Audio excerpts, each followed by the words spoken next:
We're joined now by GP Dr. Natalie Rout. Wonderful to have you with us. Just wonder if we could get your response first of all. Those numbers have dramatically risen, now 57.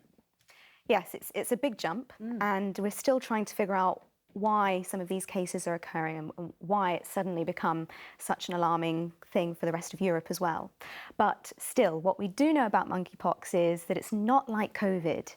It's a completely different virus, and so we don't need to go into panic mode and think that we're entering lockdowns and things like that.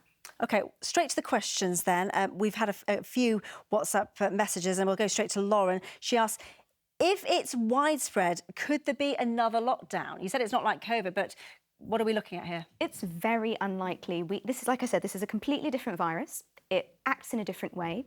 We know about it. We didn't know about COVID before. We have vaccines, we have medications that we can use, and it's not airborne like COVID. It's only transmitted through close contact. So it's very unlikely that we're going to reach a stage where we go into a lockdown. OK, and I suppose that's the positive news. There is a treatment available. Interesting you said about touch. Barry asks, I'm a cab driver. Can you catch monkeypox from handling cash? And how do you catch it? Can we talk about this? Because he's talking about cash. I've heard you can get it from sheets on your bed. I mean, what are we talking about here?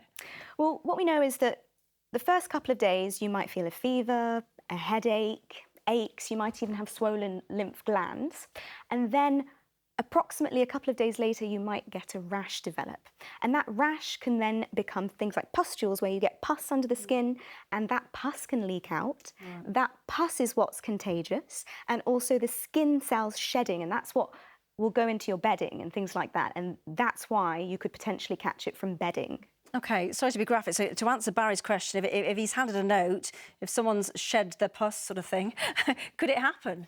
I think theoretically it could. I mean, we haven't seen cases like that yet, and that's not to send everyone into panic that they mustn't touch cash, but you can get it from close contact with someone who is acutely carrying the infection.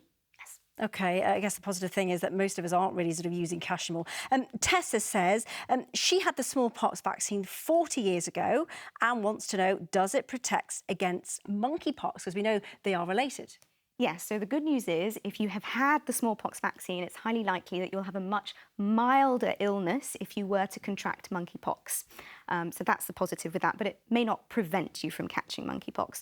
The smallpox vaccine is known to be about 85% reliable in protecting against further disease from monkeypox.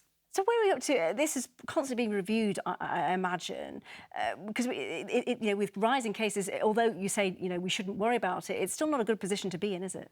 Exactly. Scientists are looking into it because we need to try and understand why it's suddenly spreading more than ever before, why it's made its way out of the endemic countries in Africa. So yes, there's still a couple of questions, and important questions, that we do need answering, but still we need to not think about COVID. It's very easy to think, oh my God, we've just come out of a pandemic. This is very different. And so I think if you're worried that you have monkeypox, speak to your GP. As we've had advice already, the advice is to isolate for 21 days if you think you have it. But if there's any concern, just speak to your GP first. Very sound advice. Thank you very much, Dr. Natalie Rout. Thank you.